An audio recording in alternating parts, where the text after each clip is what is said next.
It's time, ladies and gentlemen. Into the draft we go for the final match, game number 1 of the last match in the group stage. Here we go. TODAK versus BLACKLIST International. All right, let's get the series on the way because I'm seeing that the bans are coming and they are coming quick. The Kaja, the Lancelot for the side of BLACKLIST currently on first pick, and TODAK on second pick, already banning out the Estes. Yep, they still want to show respect for this first game of the series. As is being banned out, and we can definitely see a lot of conversation happening here, especially from Chiku, where I think they're all talking about what are we willing to let go, because again, they are the second pick, so it's gonna be a trade. I'm pretty sure they want to let go one prio hero that BLACKLIST will try to secure, and then getting something else. Banning out the glue, I think, is a pretty safe second ban. Is there a sneaking suspicion that this might be a Novaria going on to UA, for an example? Yeah, I kind of feel like if it is let true, because again, Novaria is amazing. Doesn't have to be a mage. You can put Novaria as a roamer. So I kind of feel like even if Novaria has been let true and BLACKLIST picks it up, it doesn't have to go to UA. Wait, is Edward actually interacting with the camera? I haven't seen him do this in like, what, how many years at this point? He's been staring, he's been going back and forth again, but you know, I think for TODAK, it is going to be a very good idea for them to actually let go of the Novaria. There's going to be the Ling and the Lancelot ban though, so already respect and already kind of a curveball. Yeah, Wise not going to be on these assassins. TODAK love the chaos, right? They really find success in that chaos, and up against a Novaria who really doesn't like messy team fights, I think that might be the main win condition for them. I'm looking at TODAK and I'm thinking of one thing. What? The Fanny hasn't been banned. I'm not so, because again, the Fanny, as we saw, is a very risky pick. Either you're gonna look amazing or you're gonna get 1v1 by a Badang, right? So it's gonna be very, very interesting. Now the Valentina has been banned out, which does, in my mind, say that TODAK, they want to pick up something big. And BLACKLIST, if they want to deny Moon on that Eve, I kind of feel like it is a good spot to pick it up right now, but TODAK could quickly pick up the cloth to fight against the Eve. So honestly, a lot on the line here. Potentially. I'm trying to sniff out what TODAK is trying to do, but no, after many, many years of trying to predict their draft, I would like to just see it happen rather than making some hard predictions. I'm looking at BLACKLIST, and I agree with you that the Eve is looking very, very fine here, but Novaria, I just feel, is a little bit better, a little bit more flexible. Thing is also for the Novaria, right? If you're up against a Fanny, you really struggle, but there is still an outplay mechanic within her build. If you go for the Astral Recall, you can go through walls and you can actually escape from the cables in the game. So that's an outplay mechanic that certainly they can utilize here. And the fact is, right now, you said it, it's very flexible. Why it's always first picked is the fact that it can go to the roaming position, and it does super well as a roamer, a supportive roamer. That's not all. With the Novaria, at least they're going to get the information, something that BLACKLIST truly utilizes. Fun fact that Chiku is 100% with the Irithel, the Leslie, the Brody, and the Layla during MPL-MY Season 11. Kind of feel like it's almost unnecessary to put the Layla there, but you know what? It's all right. Now the Arlet as well as the Akai has been picked up. Both are great. Both are amazing, and both are cannot. flex. Yeah, both are flex. That's what I wanted to end it on. Why'd you have to cut me off, man? I gotta cut you off, man. Dude, I was building it up. You know why? Because we're flexible on the desk as well. Boys, let's take it a step back here. At the end of the day, we don't know where these two are going to go, and for all we know, BLACKLIST International might surprise us, right? The Fanny is still up in the air, and if BLACKLIST wanted, I don't know, maybe to take a page out of TODAK's book, I'm thinking, you know, Fanny and as well as possibly even a Mincetar, but no. Fredrin, as well as Diggy, they're aware that TODAK is up to some shenanigans. Here's the thing. Okay. Good pick by BLACKLIST to kind of like deny the crowd control coming in. But TODAK, here's the thing. Have a big burst hero. Have someone that can burst the Diggy early on. Make the Diggy unusable. Because again, looking at the lineup, the Fredrin is going to be super annoying. Wise especially is going to be super annoying. Now they're picking up the Eve because I kind of feel like they know it's totally going to be banned. And I kind of feel like Moon just feels very, very comfortable on this Eve. So far it's okay. Looking at the bans, I'm really interested to see BLACKLIST. What are they going to ban to make sure their squishy heroes are not going to get targeted? Because Novaria, even though, yes, Astral Recall, go inside the wall, basically a very long iframe, no one can hit you. But the thing is, the moment someone hits you, it's gonna hurt. Has one of the lower HP pools out of all the mages. They're doubling down, though, for TODAK, right? For the CC. They want to overwhelm the Diggy with CC. And I kind of understand what Blacklist are going for. Like you mentioned as well, with the Varia, you already have that Astral Recall to give him more safety, or to give her more safety. Use the Diggy here with the Time Journey. Thing is, like you said, not just CC. I mean, it's not just damage here. CC. You overwhelm this Diggy, you try to bait just this ultimate, and it's done. What do Blacklist have to play after that? Even for the Navaria, early game to mid game, super long cooldowns on her skills. Agreed with you on that one, right? It's about engage, re-engage, the push and pull mechanics of the overall team fight. We need to keep looking at the bigger picture here, because at the end of the day, that's how Blacklist and TODAK think, right? This is the one aspect of both teams that are alike. Right now, I kind of like the Franco ban because they're really respecting Toda and say that Franco is one of those heroes that can handle the Diggy, and they're like, yeah, you know what? This Akai could go gold lane, this Arlet could go jungle, we don't care, so we're going to respect and make sure that this Franco is not a safe option. The Hayabusa might be okay going up against this lineup, but again, I don't know. If Rival can really avoid the Fredrin at all times, it's going to be okay. Because again, Astral Recall, you go inside the walls, but if you already initiated your Ogi Shadow Kill, it's just going to follow you. Yep, that's true. That is one way to actually deal with it, to be fair. Looking at TODAK's bans so far, it's going to be the Wan and as well as the Claude. I'm really surprised that both of these weren't picked up. This is not exactly the most traditional starters based on what we've seen in the overall MSC tournament meta. Maybe Toda wants Beatrix? Yeah, it does seem like they're already setting up for the Beatrix here, right? 1-1 Claude banned out. The only other hero that I've seen out on good catch is that Beatrix. So by banning out these two heroes and picking it up, they're forcing Owl to play a hero that he's not comfortable with, and even just a hero that will struggle very much up against TODAK's composition. Brody, up against this much CC, you're not even going to be able to get those basic attacks out. But wow, Blacklist International with a pretty unique ban here. The Mathilda, I think this is the first time ever in MSC that it's even been banned out. Yep, yeah, it is the first time ever. What's the logic here, LaFell? I'm trying to think. Mathilda? I mean, like, we cast Toda games and even we don't see that much Mathilda. Exactly, right? I understand that it was about that push and pull, engage and re-engage, and I guess that Mathilda kind of fits the build, I suppose, but that's making a hard read on some of the flex picks that we see from Toda. Okay, so probably they know something that we don't, because again, we're from Malaysia, we watch their games, but between MPL and MSC, a lot could go on, but then a ton. Here's the thing, Chiku has quoted before during his live stream, one of the heroes that he wanted to bring out, not just for MSC, but in general, was the Natan, because when he's on this hero, for him, it's almost like the Claude, because when he's on this hero, his only aim is to mess with the enemy. He wants to make it look like he's going to get caught, but he's not going to get caught. So it's the opposite. They don't want to take the Beatrix away. They want to force Owl on the Beatrix to give a good matchup for the Natan. But that's the only thing I'm worried about.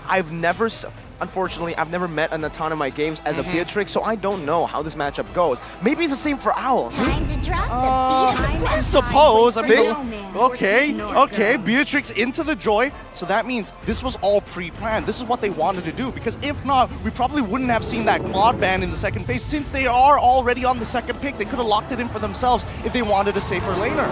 Right now, honestly, they could as well pick up something like a Lolita and just put Rival with this Akai. At least they can deal with the Beatrix.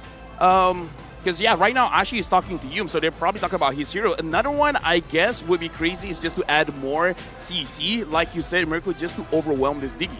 I would say just put the Arlet as a roamer and go for something like a Yuzong here. Get some more physical damage threat to jump into that back line. But up against the Joy, it is going to be quite concerning, and they'll just going to go for the Hilda. Hey, against Ziggy, you need burst. What does Hilda bring to the table? Here's the thing, they are going for an echo kind of idea, because the way you stop Blacklist, you disrupt their jungle, you disrupt their EXP. If Edward doesn't get to play, if Wise doesn't get to play, I would say 60% of their strength has been cut short. Yep. Oh, let's look at the audience predictions so far, with a large majority leaning towards Blacklist International side. Completely understandable. Wait, who's the 14% leaning for TODAK from the Philippines? What's going on there? It's LaFell. It's just LaFell. Thanks, guys. Appreciate it.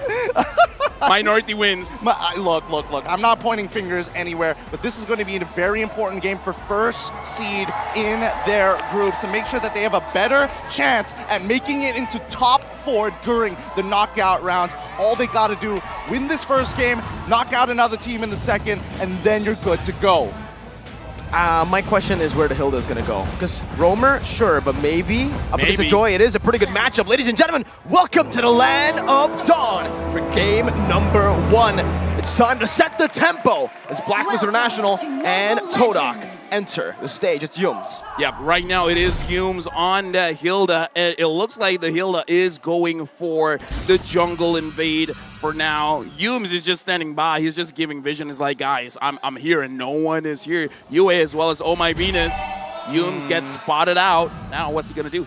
Yep, they sniffed him out already, and at this point, like, what do you really realistically look for, right? Oh My Venus is going to be taking the emblems of the Impure Rage. He can farm it off of Yums for a while as long as he doesn't die.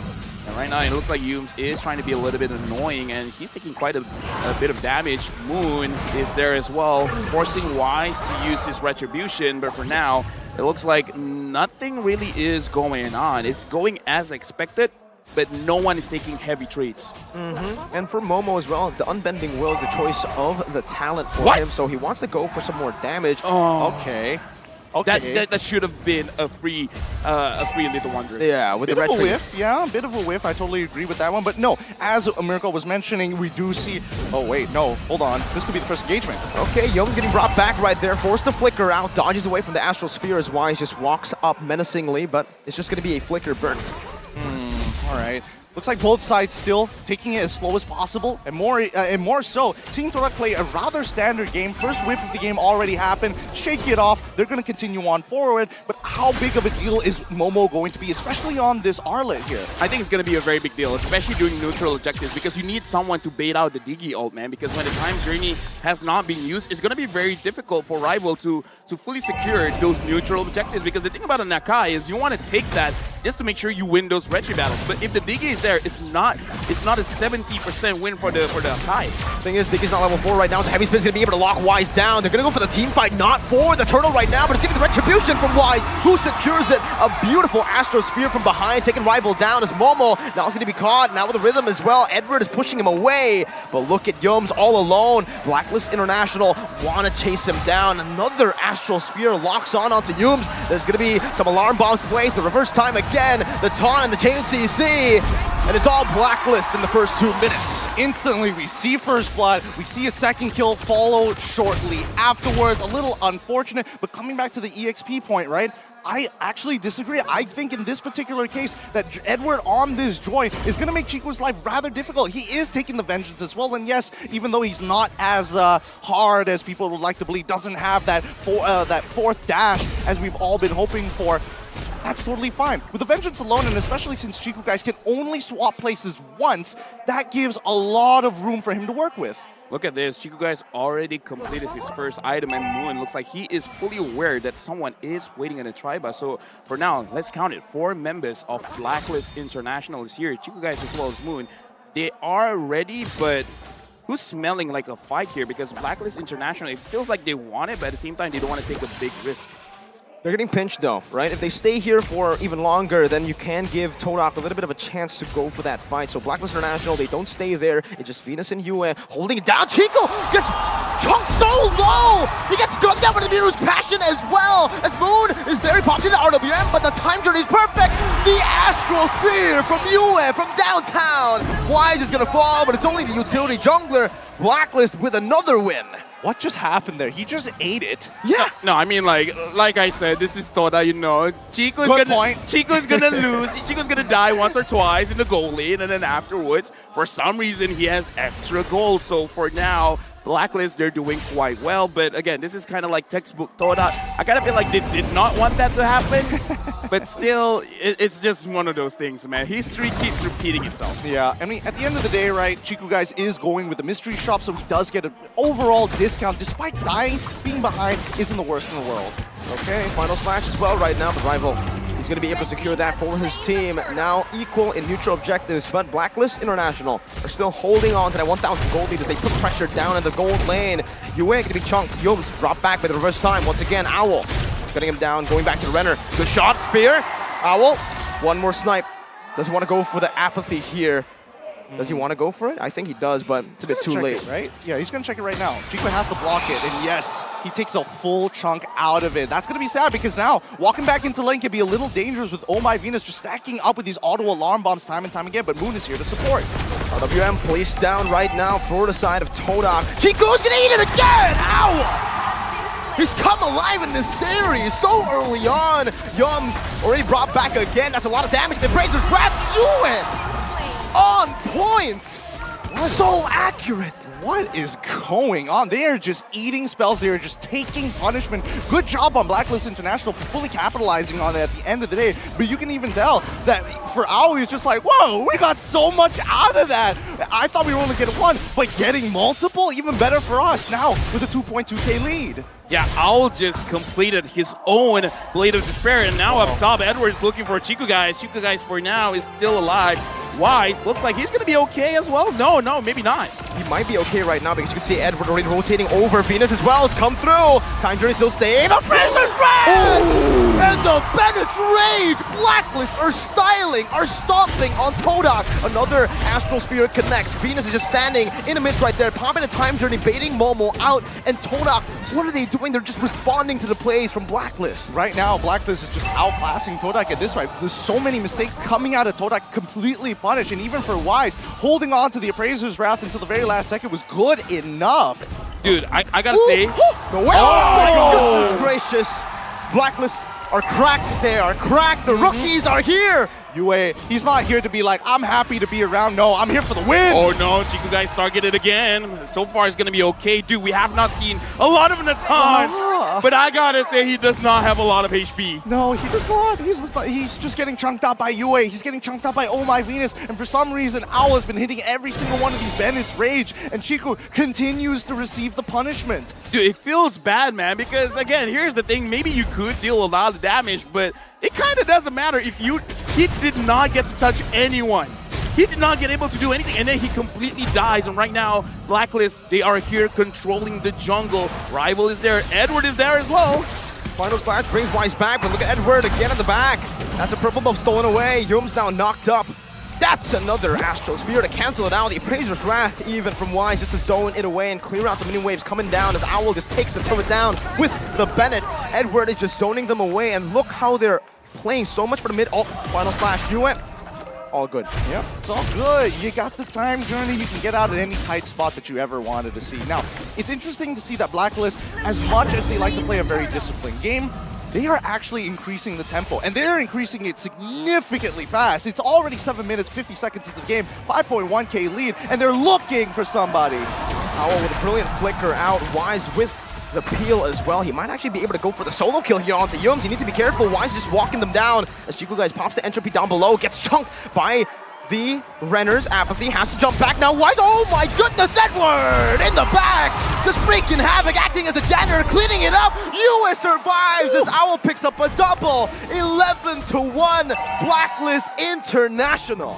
It's not even close. It's not even remotely close right now. Even BLACKLIST International, look at the way that the waves are actually pushing, right? Because they put 5 people down on the bottom side. It's understandable that TODAK want to play defensive, but BLACKLIST have made sure they have done their homework and also the housekeeping as well. We're continuously pushing waves from the mid lane all the way to the slow push on the top side. Chico used absolutely everything that he can to run away. But look at that damage coming in from Yue, man. Here's the thing. We talked about the Beatrix during the draft, taking away from BLACKLIST. If they took it away, maybe it wouldn't be like this, man. But, you know, what's scary hindsight. What's scary is they predicted the Beatrix. That's what they wanted to go up against. So the fact that the Beatrix is smashing them like this, it definitely hurts right now as Owl is already holding on to that Renner's Apathy. Should be able to shoot it down. Oh, if that connected, Moon is dead. Wise jumping in under the turret. BLACKLIST International trying to siege this down, but they won't be able to do so right now. Oh man, oh it's not good at all. This is perfect for BLACKLIST, right? Especially with the Navarre, it really complements their style. They get to check multiple bushes, they get free information pretty much all the time, and especially with the Diggy as well, with the auto alarm bombs, they essentially have visions in places where they technically shouldn't be, not having to recheck it and waste that time. So BLACKLIST are just making crisper calls all throughout this match. For now, Joy is a 0% win rate here in MSC, and it looks like Edward wants to change that to 0-2. Did you say 0% win rate? Yeah, for now. Agent Zero. Dude, like, something different here. Because here's the thing, right? Chiku, guys, if he could deal the damage, perhaps, right? Perhaps something could happen, but there's so many people from Blacklist ignoring everyone else from TODAK and just going straight after Chiku. It's just punishment. It's a literal firing line. I know I use that as euphemism, but this is real. What are they supposed to do at this point, LaFell? I want to ask you right now, what are the winning conditions for TODAK? Because it seems like Chiku, guys, free hit, but how? Exactly. I mean, now, how do they create an opening for Chiku guys to free hit? Okay, first and foremost, they got to find a way to take down Edward. If Edward is taken care of, then that's good. Because I kind of feel like the rest, Chiku guys will eventually be able to kite. But kiting against the Joy is not an easy task. Yeah, it's just 3 layers, like, right? Wise is just sitting on top whenever Natan tries to get his ultimate down by the clone, just to make sure that there's no safe place to walk to. You have to body block that. That's how much damage and respect TODAK are giving it over to BLACKLIST International right now with the first Lord. They're able to march it down all the way. Oh, that's the final smash. Fading out the time journey, but Momo's going to be chunked out. Oh, the reverse time brings him back to the Bennett. And he's going to be out just like that. 0-2 and 0 stat line for Momo as UF pops in another Astral Sphere. Wise dives deep onto the base. Rivals bringing it back. Appraiser's round not enabled. What? Owl, how did he get that kill with a Bennett? Chiku guy sniped down. He's still going to be able to dish out some damage. Wise is still alive, but finally falls. It's still going to be Owl who finds a double. Now with the passion, Yue, one more shot. He needs it. But Chiku guys and Moon, they're trying to defend very heavily under the base, but Edward just jumps forward. 11 minutes. That's all it took for Blacklist. Outclassed, absolutely rolled over, and spanked back. Good luck in game number 2, because Blacklist are looking mighty fine, extra sharp, but the mistakes coming out for TODAK, absolutely unacceptable here. I gotta say, we were talking about the drive. We were talking about a lot of experimental things. I think the idea was there, but at the same time, I kind of feel like even they were caught by surprise by the early game of how many times Owl actually hit all of those ults. Like the Bennett Rage is I kind of feel like she was like, wait, I don't remember it doing this much damage. And usually it's very hard to hit. The Bennett Rage, you need to combo it with something, but in this game it felt so easy.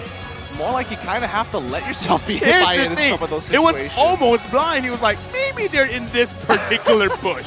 And both of them were in that bush. Oh man, that's rough. Rough game number 1 coming in for TODAK, but congratulations. That's Blacklist at least securing 1 point and also significant momentum for game number 2.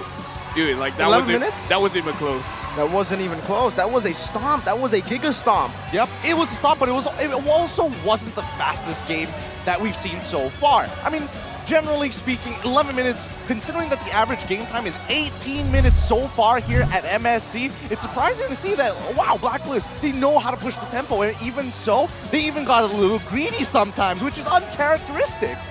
Edward said it before the game, I believe. He says that he is prepared and BLACKLIST International were prepared for the crazy drafts coming in from TODAK, and I think that's how you beat them, right? You don't try to counter it in-game, you just play the standard way, and you just do your thing. I mean, like, looking at the situation, the Beatrix, the Joy. Again, the Joy hasn't been doing well, but Edward... Agent Zero, bro. Agent is just something different, man. It's just Pop like... it up, bro. I don't care if it's been nerfed. Nerfed? What's that? What's a nerf? Do you mean a balance for me? Oh, Balance for me. That's a good way of putting it, actually, because overall, I mean, even in his matchup against Momo, generally both sides weren't getting too much until the big team fight started to roll back in, and he is just so patient. Agent Zero has a hit list, and he's going to make sure he's crossing off names, and real quick at it, too. I think from the drafts as well here, LaFell Yeah, and Gideon, definitely. I want to talk about the Hilda pick because, okay, it's a good counter pick, but the synergy with the rest of the team just wasn't present at all. I did not feel like the team was made for each other. Like this 5-man composition was like 5 individuals, you know? Meanwhile, for Blacklist, they were really, really banking on the team synergy. So the complete opposite. No counters, but team synergy. I gotta say, they got what they wanted because we don't really know what the draft TODAK wanted to do in the start of the game. Perhaps some of the heroes did get banned out because we have to talk about the Lance as well as the Ling has been banned out. Now, the thing that I want to say, with that draft, they still made a lot of mistakes. I'm talking about especially the very first turtle because Rival used his heavy spin a little bit too early because the turtle still had a lot of HP left. He could have delayed it just a little bit and then make sure he secured the turtle but ended up doing it a little bit too fast. He had to stay at that spot for a very long time to make sure that he can lock down Wise, and ended up just taking way too much free damage. Yeah, he was tunnel visioning pretty hard. Like, even for Moon, he was still in the EXP lane. He was about to hit level 4, and by the time he did, it was way too late. All the big abilities have been, the combo components, in a matter of fact, were already expanded. I think for the turtle fight in particular, it was mostly because Venus was already walking up, so he wanted to get that heavy spin down before the time journey actually got, before he got level 4 to pop that time journey, which I completely understand, but again, it felt a bit miscommunicated because if the heavy spin was used prematurely, there should have been someone else there on the turtle to take it down for that retribution, for that free retribution. Yeah, exactly. That's why it just feels a little weird here. Yeah, maybe a bit disconnected. Yeah, disconnected all the time. But game number 2, that's where we have to start focusing on. We can't even talk about adaptations here because look at the post stats. Our MVP of this game going over to Wise. Absolutely deserves this one. The man is like, okay, you're going to give me space. I'm going to take absolutely everything. Wheezy. Here's the thing. You know what they call Wise on this Fredrin? Not just Wise, but a lot of really good Fredrin junglers. Psycho Fredrin. He's the type that just goes in front, doesn't care who's there. He's going to retry you down, make sure that you're slowed, and he's going to engage. Almost like, I am here, I'm not looking at the turtle, I'm legit looking in your HP, and I want to take it away from you. The way that he's been using this Fredrin, we got to look at the heat map from minute number 5 up until minute number 10. He's always looking to put pressure onto someone, not thinking about his own farm that much, not even thinking about all the things that junglers are thinking about. It's just like, who am I going to taunt? Who am I going to kill right now? He's literally just the enabler. He is the playmaker. He stands in front, he takes everything, and then he leaves with Venus with that time journey. And by the time he leaves, it's all said and done. The final slash, the heavy spin, everything was already used up. I mean, let's look into the highlights and we can see it happen all over again. Just great battle spell timings coming in from the side of BLACKLIST International from minute 1 all the way to minute 11. But you can see where it's clear the miscommunications are coming through. Oh, look at that escape though. Clean. What escape? There is no escape. I saw Moon get sniped. No, Owl's escape. Oh, Owl's escape. Okay, good. But either ways, look, there's no safe place for TODAK to be. I mean, like, we even saw RG's lead SG with this Novaria Beatrix combo, man. There's nowhere for him to hide. Unironically, you think, oh, maybe it's the first time, right? You know, the Bandit's Rage is going to land 2, 3, 4 times later. Right now, Owl is playing. Once he has the lead, he's pretty much on his own. He doesn't need the support that you would expect to see BLACKLIST playing around him. He's just waiting for these kills to come to him. This combo, man. I think we need to address this combo, right? RSG SG pulled it out first, Novaria Beatrix. The fact that TODAK kind of let them go for the Novaria Beatrix is like, yeah, we saw it from RSG SG, you can try it too. I think we'll beat you, and then it turns out it's 15-2. I mean, they were hoping for a much better early game like that, and hopefully, you know, Hilda in the later stages is like, what else are you going to do? Really disrupt them? Nah, just body block for us. I guess. Novaria is low-key disgusting, man. A little bit. Dude, I mean, like, it's an enabler. You know, it sets up, it Vision, has it pays off. damage. Like, what else does the Health. That's what she doesn't have. She doesn't have physical damage too much. Okay. Physical damage and health. Physical damage and health. But at the same time, if you're not getting touched a lot, then, you know, it's like, it's good either ways. Novaria is one of those heroes that says, stranger danger. If you're going to come to me, I'm just going to go away. I have a lot of movement speed when I'm in those walls.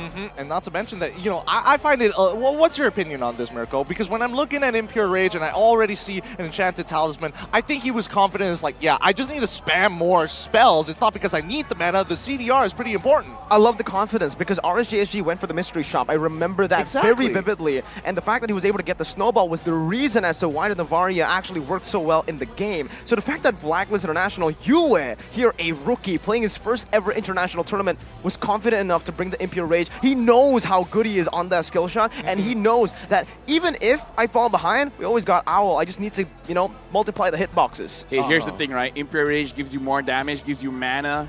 It made it so that he doesn't have to recall as much. I mean, the skill recall, sure, but meaning that not literally recall going back to his base. And looking at the stats here as well, Yue dealt the most damage. Not surprisingly, by the way, 40,000 damage dealt in 11 minutes, 869 gold per minute for Owl. Hume's taking a brunt of that damage, and Oh My Venus is always there for the team fights. Wait, that is some nasty damage. He wasn't missing a single one of those shots, and I think even for like Chiku guys, right? Even though he was getting punished, how does this affect the rest of the team? Because he was calling for a lot of reinforcements, a lot of support, and that's why you're seeing even in the previous slide that everybody was getting hurt in their economy because they were pulled away to the gold side of the map. I gotta say, man, this makes it very difficult to draft against Blacklist because you kind of want to respect Oh My Venus's hero pool, but at the same